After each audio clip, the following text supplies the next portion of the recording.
Bismillahirrahmanirrahim. Assalamualaikum warahmatullahi wabarakatuh. Alhamdulillahirabbil alamin. Wassalatu wassalamu ala asrafil anbiya'i wal mursalin sayyidina wa nabiyina Muhammad wa ala alihi wa sahbihi ajma'in. Amma ba'du. Bagaimana kabarnya siswa-siswi Madrasah Aliyah di seluruh Indonesia? Senang sekali saya dapat kembali bertatap muka dengan kalian di video pembelajaran kali ini. Setelah sekian lama, saya tidak dapat mengupload video pembelajaran dan alhamdulillah pada kesempatan kali ini kita dapat bertemu kembali di video ini. Pada kesempatan kali ini, kita akan membahas tentang unsur-unsur hadis. Setelah di beberapa pertemuan yang lalu kita membicarakan tentang apa itu hadis, maka tidak lengkap jika kita tidak membahas tentang unsur-unsur atau komponen yang membentuk suatu hadis. Tapi, sebelum kita mulai membicarakan materi utama kali ini, saya ingin menyampaikan tujuan pembelajaran di materi ini. Bahwa tujuan pembelajaran kali ini yaitu, yang pertama, adalah peserta didik mampu menjelaskan pengertian sanad dan matan. Yang kedua, peserta didik mampu menerapkan pengertian sanad dan matan dalam sebuah hadis yang utuh. Yang ketiga, peserta didik mampu membedakan antara sanad, matan, dan rawi. Dan yang terakhir, peserta didik mampu merefleksikan konsep sanad dan matan dalam kehidupan kita sehari-hari. Nah, ini tujuan dari pembelajaran yang akan kita harapkan tercapai di akhir pembelajaran tentang materi unsur-unsur hadis. Sebelum kita mulai, kita ingin mengingat kembali tentang pembelajaran kita di beberapa pertemuan sebelumnya, yaitu apa itu hadis. Pengertian tentang hadis itu sangat penting untuk selalu diingat-ingat oleh peserta didik, karena ini merupakan pengetahuan dasar untuk memahami materi-materi di pembahasan setelahnya. Maka dari itu, saya selalu menekankan untuk peserta didik di Madrasah Aliyah agar selalu mengingat dan menghafal pengertian apa itu hadis, sunnah, khabar, dan lain-lain. Salah satu definisi dari hadis yaitu adalah kullu ma usira anin nabi sallallahu alaihi wasallam min qaulin au fi'lin au takririn au sifatin. Kita baca bersama lagi. Salah satu definisi dari hadis yaitu adalah kullu ma usira anin nabi sallallahu alaihi wasallam min qaulin au fi'lin au takririn au sifatin. Artinya, apa-apa yang diberitakan dari Nabi Muhammad SAW, baik itu dalam bentuk perbuatan, perkataan, ketetapan, atau sifat-sifat beliau. Kita ulangi lagi, yaitu apa-apa yang diberitakan dari Nabi Muhammad SAW, baik itu dalam bentuk perkataan, perbuatan, ketetapan, atau sifat-sifat beliau. Definisi ini harus selalu kita ingat, karena ini akan membantu di dalam memahami materi-materi selanjutnya. Berdasarkan definisi tersebut, setidaknya hadis dapat dibagi menjadi 3 bentuk. Yang pertama, hadis qauli atau hadis dalam bentuk perkataan Nabi Muhammad SAW. Yang kedua, hadis fi'li, yaitu hadis dalam bentuk perbuatan Nabi Muhammad SAW yang dilihat atau disaksikan oleh para sahabat. Yang ketiga adalah hadis takriri, yaitu hadis dalam bentuk ketetapan Nabi Muhammad SAW. Setelah kita pahami tentang pengertian apa itu hadis dan macam-macamnya, maka selanjutnya kita akan membahas tentang unsur-unsur hadis atau komponen yang membentuk suatu hadis secara utuh. Karena banyak dari kita yang terkadang salah kaprah di dalam memahami konsep suatu hadis yang utuh. Sebutkanlah, misalkan guru meminta peserta didik untuk menyebutkan satu hadis yang utuh. Maka kemudian si A menyebutkan hadis yang utuh, innamal a'malu binniyat wa innamal likulli imri'in ma nawa, sampai terakhir. Atau si B mengatakan sallu kama ra'aitumuni usolli. Tidak ada yang salah memang, tetapi kurang tepat karena itu bukan hadis yang utuh, tetapi hanya salah satu unsur dari suatu hadis. Maka dari itu kita akan belajar bersama tentang apa itu unsur-unsur hadis atau komponen-komponen pembentuk dari hadis. Dalam sebuah hadis setidaknya terdapat 3 unsur yang perlu kita ketahui. Yang pertama adalah sanad, yang kedua adalah matan, yang ketiga adalah rawi. Yang pertama yaitu sanad. Ada beberapa definisi yang diungkapkan oleh para ulama, di antaranya sanad huwa silsilatur ruwah al-musil ilal matan. Artinya sanad adalah rangkaian para periwayat yang menghantarkan kepada matan. Definisi yang lain, sanad huwa at-tariq al-musil ilal matan. Sanad adalah jalan atau jalur yang menghantarkan kepada matan. Adapun matan juga ada beberapa definisi yang diungkapkan oleh para ulama. Di antaranya yang pertama, al-kalam fi akhiris sanad. Artinya ucapan yang ada di akhir sanad. Definisi lain, alfazul hadis allati tataqawwamu biha al-ma'ani. Lafal hadis yang mengandung makna. Sedangkan rawi adalah alladzi yarwil hadis bisanadihi. Rawi adalah orang yang meriwayatkan hadis dengan sanadnya. Inilah 3 komponen yang harus kita ketahui atau kita pelajari saat ini. Saya ulangi lagi, yang pertama adalah sanad. Sanad adalah silsilatur ruwat al-musil ilal matan. Sanad adalah rangkaian para periwayat yang menghantarkan kepada matan.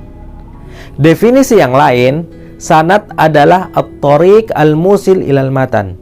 Sanad adalah jalan atau jalur yang menghantarkan kepada matan. Adapun matan didefinisikan al-kalam fi akhiris sanad. Matan yaitu ucapan yang berada di akhir sanad. Definisi lain yaitu alfazul hadis allati tataqawwamu biha al-ma'ani. Artinya lafal-lafal hadis yang mengandung makna. Sedangkan rawi atau jamaknya adalah ruwat didefinisikan sebagai alladzi yarwil hadis bisanadihi, yaitu orang yang meriwayatkan hadis dengan sanadnya. Untuk memberikan kita pemahaman lebih baik, mari kita bahas satu persatu. Yang pertama adalah sanad. Kita ambil salah satu definisi sanad, yaitu silsilatur ruwat al-musil ilal matan. Rangkaian para periwayat yang menghantarkan kepada matan. Dengan kata lain, sanad adalah rentetan-rentetan atau rangkaian-rangkaian atau silsilah para periwayat. Silsilah periwayat-periwayat hadis artinya susunan atau rangkaian orang-orang yang menyampaikan hadis. Sejak yang pertama disebut sampai kepada Nabi Muhammad SAW. Kalau kita membaca hadis secara utuh, kita akan menemukan rangkaian orang-orang yang meriwayatkan hadis. Nah, itulah yang disebut dengan sanad. Istilah lain yang terkait dengan sanad yaitu adalah al-isnad atau musnad. Meskipun secara teknis kata sanad, isnad, dan musnad memiliki kesamaan, tetapi kata isnad dan musnad dimaknai secara lebih luas. Isnad juga dapat berarti rangkaian dari sanad-sanad hadis. Adapun musnad itu juga dapat berarti buku kumpulan periwayatan hadis. Unsur yang kedua yaitu adalah matan. Kita ambil satu definisi yaitu al-kalam fi akhiris sanad. Artinya ucapan yang berada di akhir sanad. Matan adalah ucapan yang berada di akhir sanad. Jika kita pahami bahwa sanad adalah rangkaian periwayat yang disebut pertama kali sampai kepada Rasulullah SAW, maka di akhir sanad tersebut terdapat satu ucapan. Ucapan itu disebut dengan matan. Matan merupakan inti dari sebuah hadis karena matan memuat makna yang dikandung dari sebuah hadis. Contoh dari matan, al-mu'min lil mu'min kal bunyan yashuddu ba'duha ba'da. Seorang mukmin dengan mukmin yang lain itu seperti bangunan yang saling menguatkan. Atau satu hadis populer lainnya, innamal a'malu binniyat wa innamal likulli imri'in ma nawa.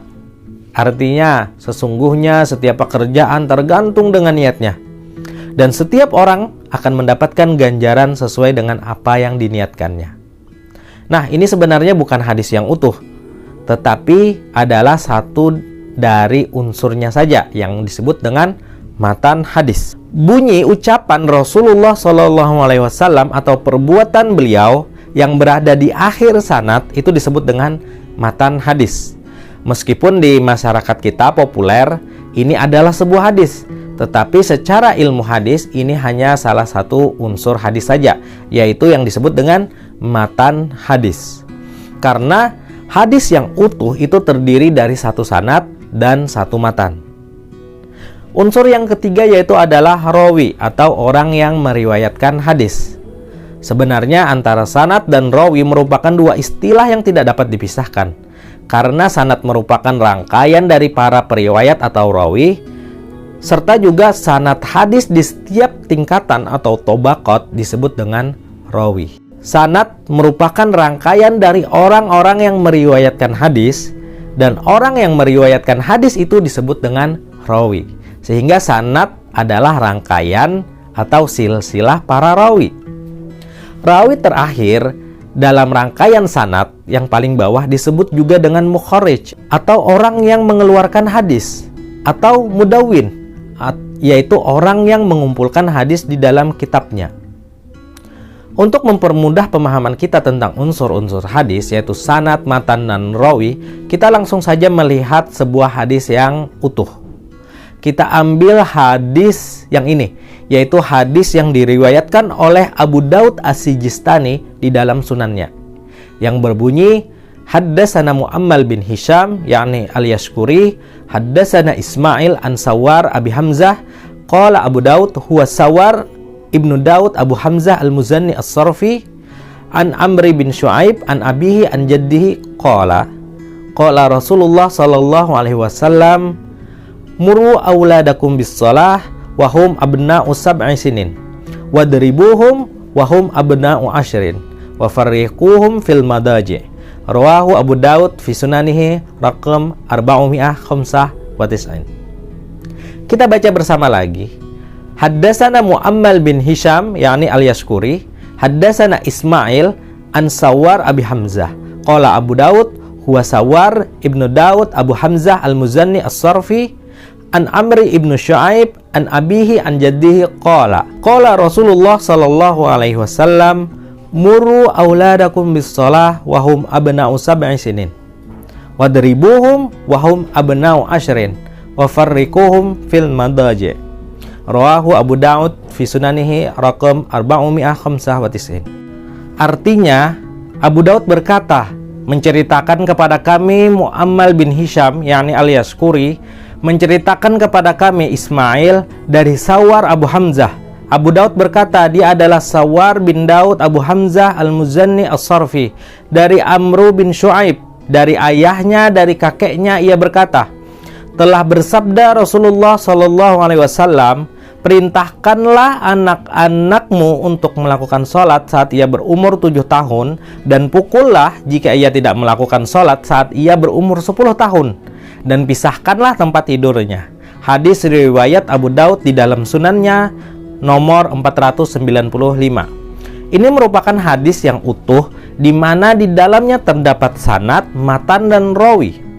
Perhatikanlah baik-baik di kalimat pertama haddasana sampai pada kalimat an jaddihi. Itu merupakan sanad, yaitu rangkaian para periwayat hadis. Untuk mengidentifikasi sanad, kita kasih garis berwarna merah.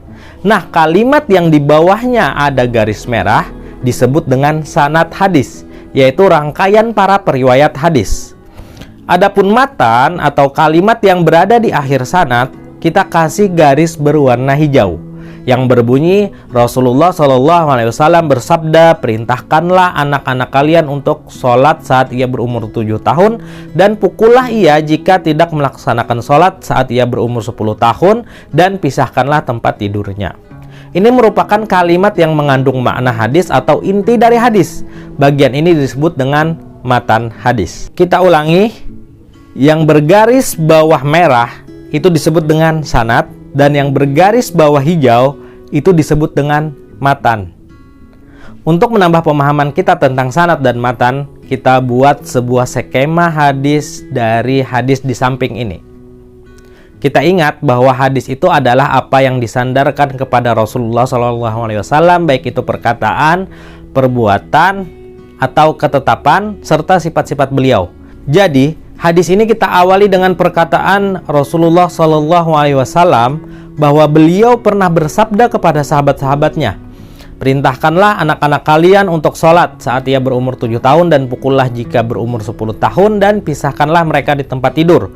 Kemudian hadis tersebut didengar oleh sahabat yang bernama Abdullah bin Amru bin As. Nah, ini adalah periwayat pertama.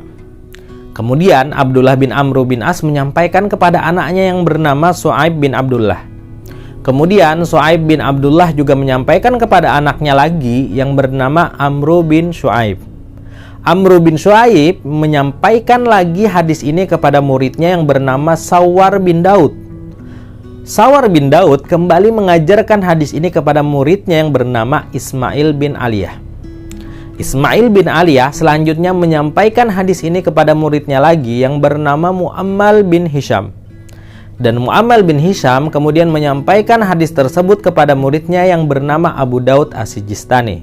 Dan Abu Daud As-Sijistani inilah yang kemudian menuliskan hadis dengan rangkaian periwayat di samping ini ke dalam kitab sunannya.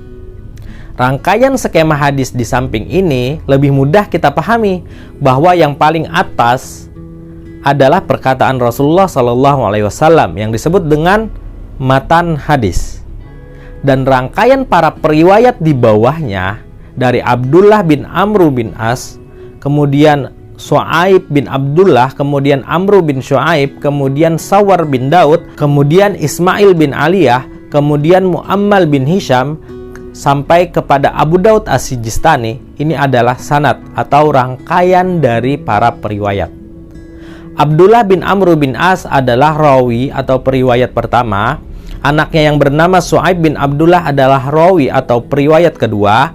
Amru bin Syu'aib adalah periwayat ketiga. Sawar bin Daud adalah rawi keempat. Ismail bin Aliyah adalah rawi kelima.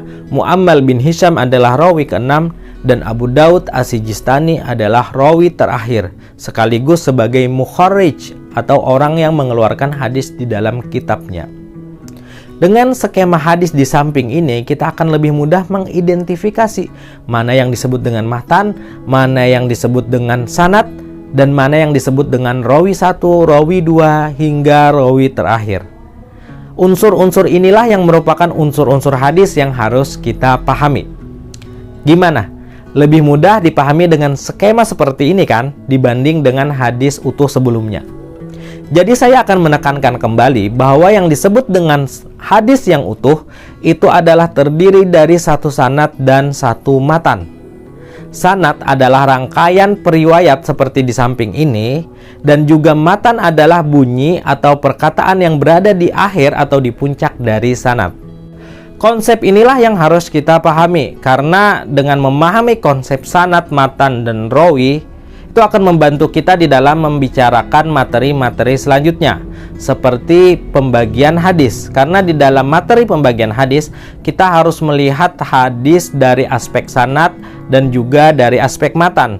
Maka dari itu, sebelum memahami materi-materi tersebut, kita harus menguasai lebih dahulu mana bagian yang disebut dengan sanad, mana bagian yang disebut dengan matan, dan siapa-siapa saja rawi atau periwayat hadis tersebut.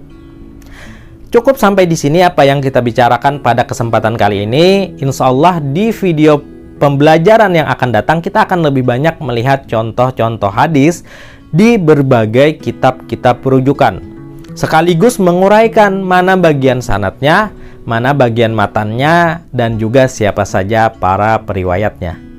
Insya Allah kita akan bertemu kembali di pertemuan yang akan datang. Tetap semangat, selalu jaga kesehatan, dan jangan lupa berbahagia. Wallahul muwafiq ila aqwamit thoriq. Assalamualaikum warahmatullahi wabarakatuh.